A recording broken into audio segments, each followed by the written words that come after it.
Saudara, kalau saudara suka tulis catatan khotbah, saya beri judul khotbah saya hari ini, berbuah bukan berduri. Oke, mari kita buka dulu Kejadian pasal yang kedua, ayatnya yang ke-18. Saya mau mulai dengan ini. Saudara, kalau saudara baca di Kejadian pertama, saudara akan lihat bagaimana Allah menciptakan segala sesuatu. Allah menciptakan terang, lalu Tuhan berkata terang itu baik. Allah menciptakan benda-benda di langit, Tuhan berkata semuanya itu baik. Setiap kali Tuhan menciptakan, setiap fase itu saudara akan baca, saudara akan ketemu dengan satu perkataan ini, maka semuanya itu baik adanya. Lalu ketika Tuhan menciptakan Adam, Tuhan hembuskan, Tuhan bentuk dengan tangannya dari debu dan tanah, lalu Tuhan hembuskan roh kehidupan. Manusia hidup dengan setiap kepenuhannya. Gak ada kekurangan sedikit pun. Manusia lengkap, utuh, sempurna. Gak ada yang jelek, gak ada yang kurang. Bahkan manusia hari itu, Adam hari itu gak butuh siapapun untuk melakukan fungsi dan tanggung jawabnya. Semuanya sempurna, Allah menciptakannya sempurna. Tapi di tengah kesendiriannya Adam hari itu, ada satu perkataan yang menarik, Kejadian 2 ayat 18. Tuhan Allah berfirman, apa? Tidak baik manusia itu seorang diri saja. Aku akan menjadikan penolong baginya yang sepadan dengan dia. Ketika Tuhan menciptakan terang, Tuhan berkata terang itu baik. Ketika Tuhan menciptakan segala sesuatu, bahkan hewan-hewan, dan semua tanaman, semua ciptaan alam semesta ini, Tuhan menciptakannya dengan komentar baik.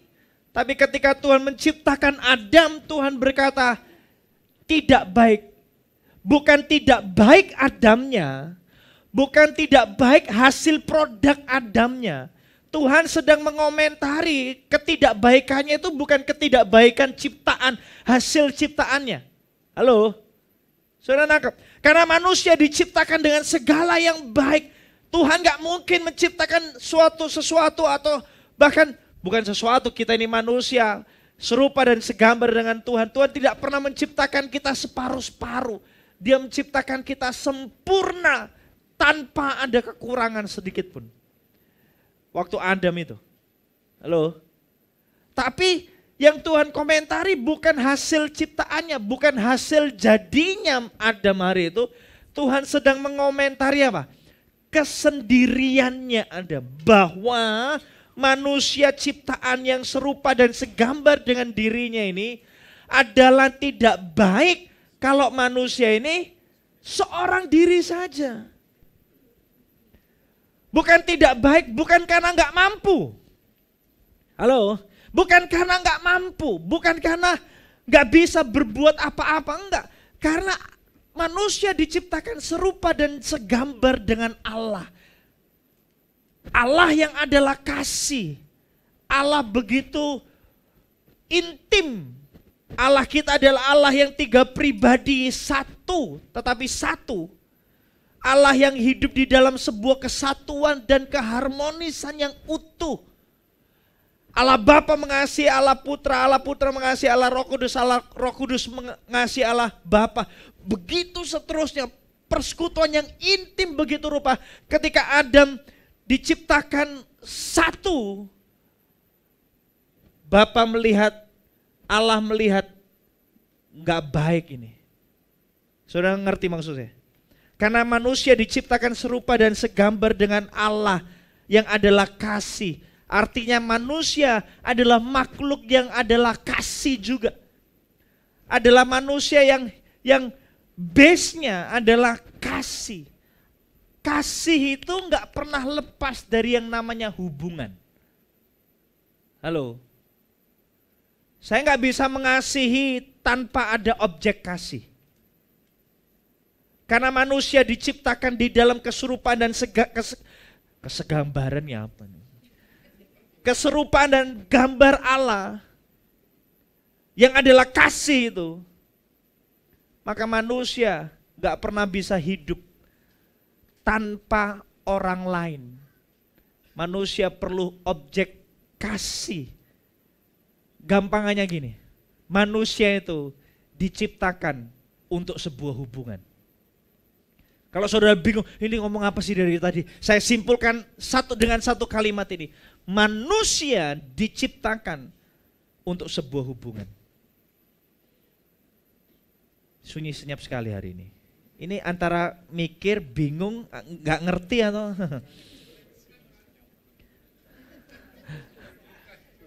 Apa? Merenungkan, luar biasa. Manusia diciptakan untuk sebuah hubungan. Jadi waktu Tuhan melihat kesendirian manusia, kesendirian Adam hari itu, Tuhan berkata enggak baik manusia hidup seorang diri saja. Kalimat ini bukan berarti Tuhan itu awalnya Tuhan mau menciptakan Adam saja lalu tiba-tiba melihat, enggak saudara, ini adalah ungkapan untuk menyatakan sebuah kebenaran bahwa memang pada mulanya, pada awalnya manusia tidak pernah diciptakan untuk sendiri. Itu sama kayak handphone enggak pernah diciptakan tanpa charger. Sebenarnya itu ilustrasi yang enggak pas, karena handphone enggak bisa hidup tanpa charger karena ada sebuah kebutuhan. Tapi untuk manusia bukan karena butuh-butuhan, bukan. Saudara ngerti maksud saya? Karena itulah dunianya kita, itulah cara hidupnya kita. Itu sistemnya kita. Lebih bingung lagi. Sama seperti ikan gak bisa hidup tanpa air. Sama seperti itu manusia gak pernah bisa hidup tanpa hubungan yang otentik. Halo, karena manusia tidak pernah diciptakan tanpa hubungan. Makanya kalau saudara lihat, pada mulanya Allah begitu punya persekutuan yang intim dengan Adam. Manusia, Adam dan Hawa punya persekutuan yang begitu intim satu dengan yang lain. Karena itulah yang terjadi. Semua yang diciptakan Allah dipandang baik kecuali manusia dalam kesendiriannya. Lalu Tuhan ciptakan Hawa bukan untuk pelengkap atau penolong dalam konteks Adam yang tidak sempurna, enggak. Tapi dalam konteks manusia perlu yang sepadan dengan dirinya. Adam perlu yang sepadan dengan dirinya supaya membangun hubungan yang penuh dengan kasih. Amin. Di Kejadian pasal 2 ayat 23 sampai 25 dikatakan seperti ini. Ketika Tuhan menciptakan Hawa, Adam begitu sukacitanya. Lalu lihat komentarnya. Lalu berkatalah manusia itu, inilah dia tulang dari tulangku dan daging dari dagingku. Ia akan dinamai perempuan sebab ia diambil dari laki-laki. Sebab itu seorang laki-laki akan meninggalkan ayahnya dan ibunya dan bersatu dengan istrinya. Sehingga keduanya menjadi satu daging. Mereka keduanya apa? Telanjang, manusia dan istrinya itu. Tetapi mereka tidak merasa malu. Sebelum manusia jatuh dalam dosa, manusia hidup, Adam dan Hawa hidup di dalam sebuah hubungan yang begitu intim satu dengan yang lain. Tandanya apa? Tandanya dua ini. Komentarnya Adam, ini adalah tulang dari tulangku, daging dari dagingku. Saudara kalau nggak ngerti ini tulang dari tulangku, daging dari dagingku, sesimpelnya itu dijelaskan waktu Yesus di Perjanjian Baru. Kalau kamu mengasihi, kasihi musuhmu seperti kamu mengasihi, kasih orang lain seperti kamu mengasihi dirimu sendiri. Halo, jadi terang. Tulang dari tulangku, daging dari dagingku adalah hari itu Adam memandang Hawa, mengasihi Hawa seperti Adam mengasihi dirinya sendiri. Karena tulang dari tulangku, daging dari dagingku, mengasihi begitu rupa. Hubungan yang penuh dengan kasih. Dan mereka, tandanya yang kedua, mereka hidup dalam hubungan yang intim dan otentik itu, penuh dengan kasih itu. Yang pertama mengasihi seperti dirinya sendiri. Yang kedua, mereka terbuka dan tanpa merasa malu. Itu kasih yang sempurna. Mereka telanjang dan mereka nggak malu.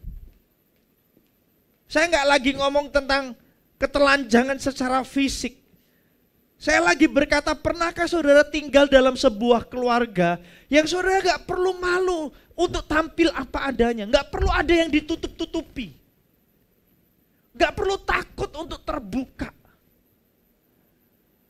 Tanda bahwa hubungan kita sehat dalam keluarga, suami istri, kita nggak akan malu untuk menutupi sesuatu karena kita tahu bahwa kita diterima apa adanya. Kita diterima apa adanya. Dan saya berdoa CG-CG kita akan jadi CG-CG yang seperti itu. Enggak malu, terbuka. Bukan berarti secara fisik saya tolak dalam nama Tuhan Yesus pikiran-pikiran yang negatif dan jelek seperti itu. Bukan berarti oke mulai hari ini saya enggak malu untuk minta-minta. Bukan itu konteksnya. Itu tahu malu kalau itu harus. Tapi hubungan yang otentik, yang tulus dan murni tanpa takut untuk membuka diri. Sebelum dosa masuk, saudara, manusia hidup dalam hubungan yang penuh kasih dan keterbukaan. Karena itulah, dengan cara seperti itulah manusia diciptakan. Manusia nggak pernah diciptakan untuk kesendirian. Amin. Sampai dosa masuk. Ketika dosa masuk, apa yang terjadi? Coba lihat Kejadian pasal 3 ayat 10 sampai 12. Saudara bisa mengikuti saya hari ini? Lumayan lah ya. Ketika Adam dan Hawa makan buah pengetahuan yang baik dan yang jahat, Allah mencari manusia bukan sebagai ekspresi Allah nggak tahu manusia ada di mana. Allah tahu manusia ada di mana. Allah merasa kehilangan. Allah cari manusia, di manakah engkau? Adam, di manakah engkau? Where are you? Kata where are you itu sebenarnya mengekspresikan keterpisahan, perceraian. Makanya Allah benci dengan yang namanya perceraian. Bukan hanya dalam konteks pernikahan saja. Karena perceraian itu memisahkan hubungan dan Allah benci itu. Allah yang adalah kasih itu benci perceraian. Karena Allah merasakan duri perceraian itu waktu Adam dan Hawa makan buah pengetahuan yang baik dan yang jahat itu. Apa yang terjadi? Adam sembunyi dan Adam menjawab. 10 ayat 12. Dia takut kan? Dia sembunyi. Lalu Allah tanya, siapa yang kasih tahu kalau kamu tuh telanjang? Apakah kamu makan buah pengetahuan yang baik dan yang jahat yang kularang untuk kamu makan? Apa jawabnya Adam? Ini jawab Adam. Ayat 10. Ia menjawab, ketika aku mendengar bahwa engkau ada dalam taman ini, aku menjadi takut karena aku telanjang. Sebab itu aku bersembunyi. Firman-Nya, siapakah yang memberitahukan kepadamu bahwa engkau telanjang? Apakah engkau makan dari buah pohon yang kularang kau makan itu? Manusia itu menjawab apa? Perempuan yang kau tempatkan di sisiku, dialah yang memberi dari buah pohon itu kepadaku. Maka, lihat ya, lainnya.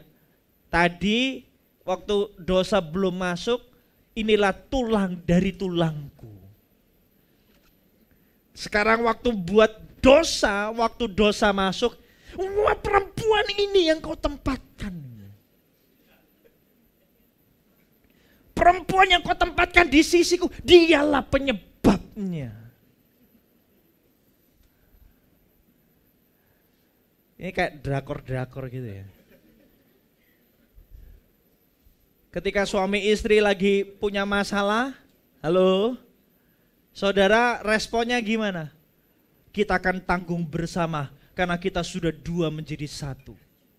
Atau gini, gara-gara kamu utang kita banyak.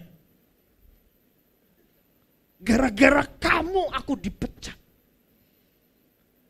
Harusnya kalau kita ini penuh dengan kasih, inilah tulang dari tulangku.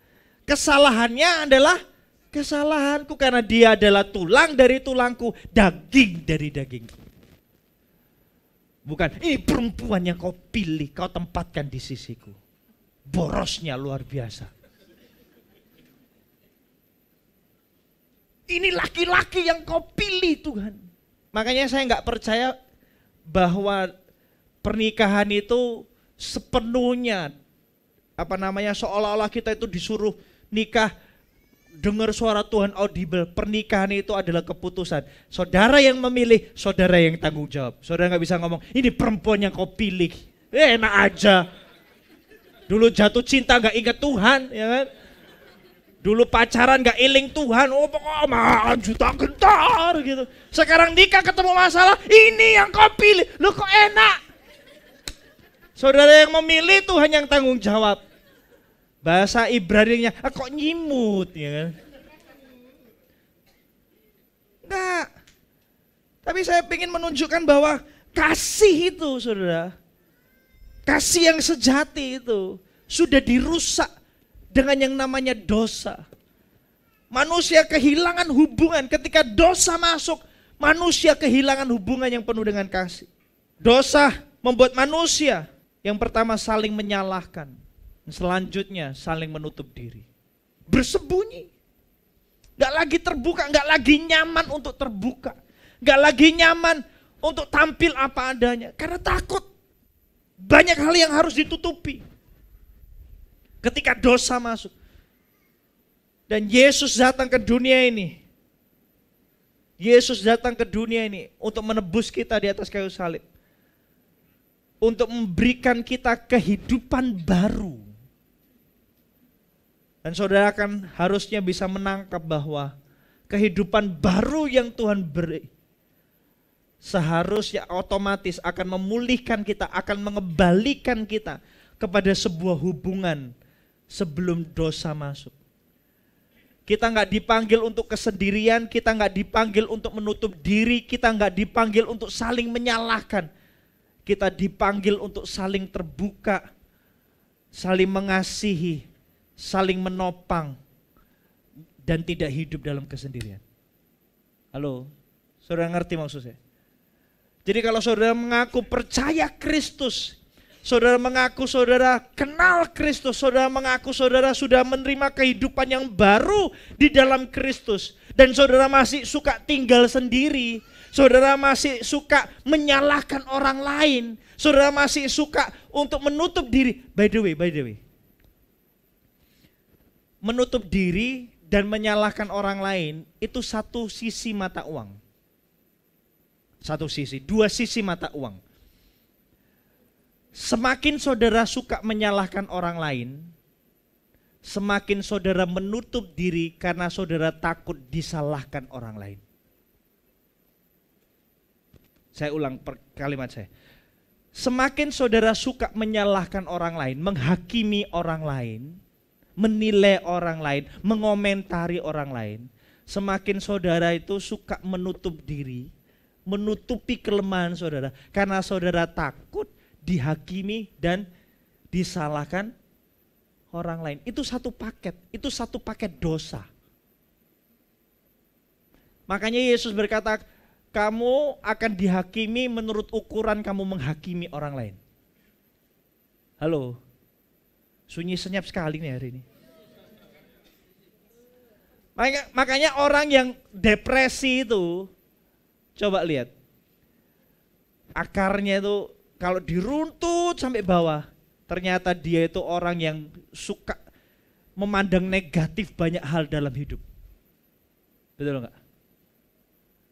Shalom. Dikit-dikit, oh ini Pak Lukas nih jambulnya, rambutnya kok jelek sekali hari ini. Harusnya jasnya itu enggak gitu, enggak matching. Tuh, apalagi? Saya kok menjelekkan diri saya sendiri gitu ya.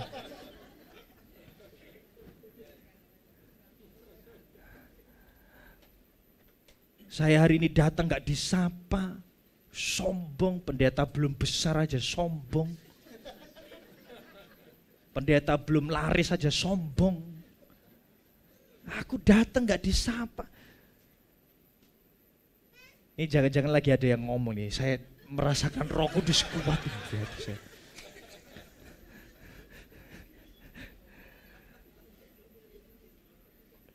Kalau kita itu penuh dengan kasih, dan kasih itu bentuknya apa sih? Kasih itu bentuknya itu toleransi. Bentuknya itu penerimaan. Halo? Iya kan? Kalau saudara mengasihi, saudara akan menerima apa adanya. Bahkan sampai kelemahan-kelemahan diri. Makanya kenapa kita disebut orang yang paling kita kasih adalah diri kita sendiri. Karena kita itu paling mentoleransi kelemahan kita. Saya sering kasih ilustrasi agak jorok tapi powerful. Kalau kita itu buang angin, oh betah. Ku ingin tetap di sini, pada orang lain gak betah.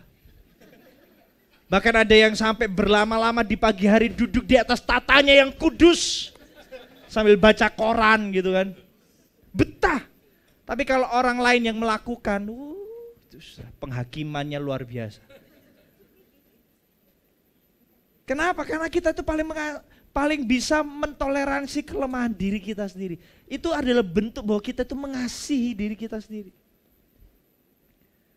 Kalau saudara itu mengasihi dan mentoleransi orang lain, kelemahan orang lain, bukan menghakimi, saudara akan hidup tenang, percaya saya.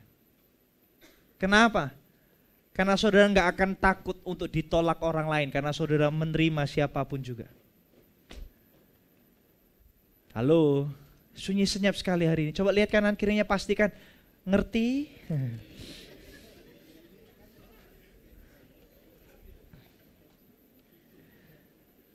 Dan Yesus berkata, ini saya baru mulai khotbah loh ini saudara. Ya apa ini? Yohanes 15 ayat 5, coba apa perkataan Tuhan Yesus? Akulah pokok anggur dan kamulah ranting-rantingnya. Barang siapa tinggal di dalam aku dan aku di dalam dia, ia berbuah banyak. Sebab di luar aku kamu tidak dapat berbuah apa-apa.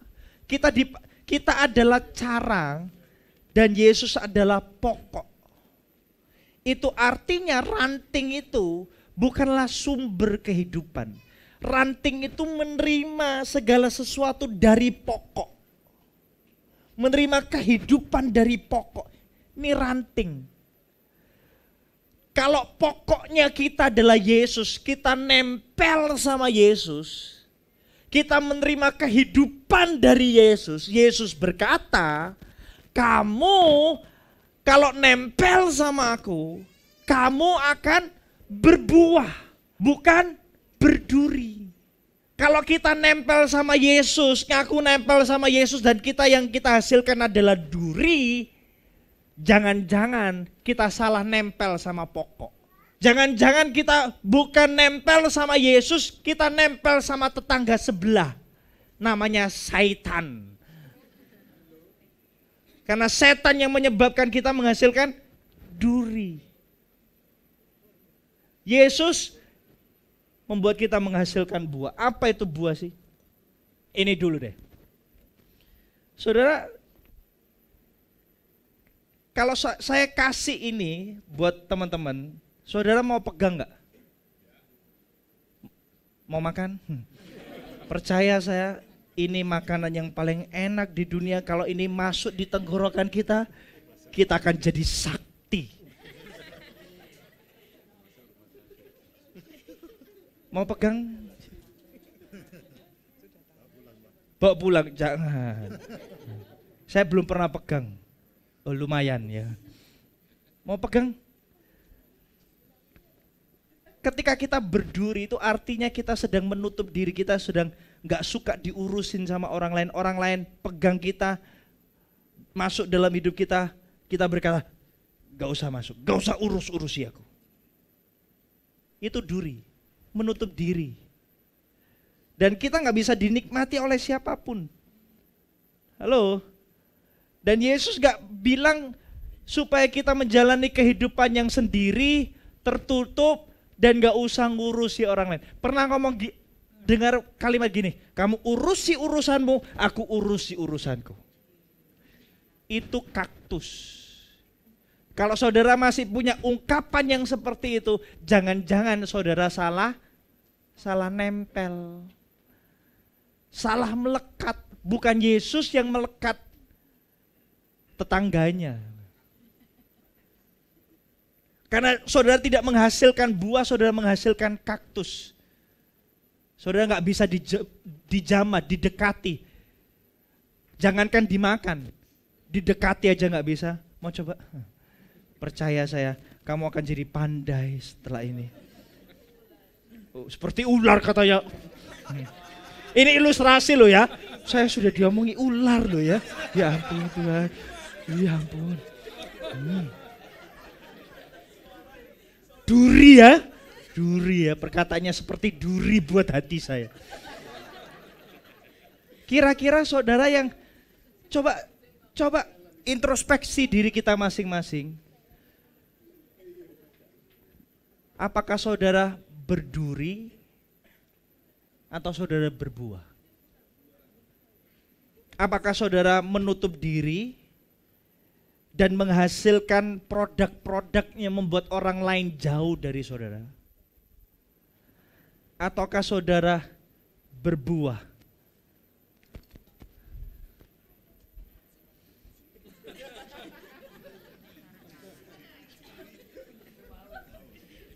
Kalau orang pohon itu berbuah, yang pertama orang lain akan mendekat sama pohon itu, suka dekat pohon itu, dan pohon itu tidak pasang pelang. Pernah ada pohon yang pasang pelang, jaga jarak 1 meter. Pernah ada carang yang ngomong, don't touch me. Halo? Kalau berbuah, by the way, dengar ini bebek. Saudara, nanti saya bisa salah, tapi sepengetahuan saya, pohon itu bisa berbuah karena pohon itu tidak menutup diri. Ada yang namanya proses penyerbukan. Betul gak? Penyerbukan itu terjadi dengan bantuan makhluk hidup lain yang namanya serangga. Kalau pohon itu menutup diri, diukepi gitu ya, diplastiki dari atas sampai bawah, nggak mungkin berbuah. Justru karena banyak diumeki, oh ini bahasa Ibrani semua nih, banyak direcoki sama orang lain, dia nggak hasilin buah. Kenapa kita nggak suka komunitas? Karena kita itu nggak suka direcokin. Pantes hasilnya kita bukan buah, duri.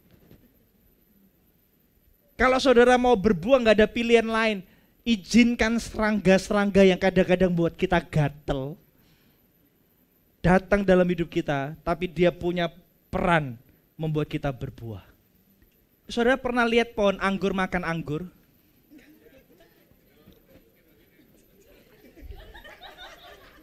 Saudara pernah lihat pohon makan buahnya sendiri? Karena buah bukan untuk dimakan sama pohon itu. Buah itu dinikmati oleh orang lain. Tuhan mau saudara berbuah.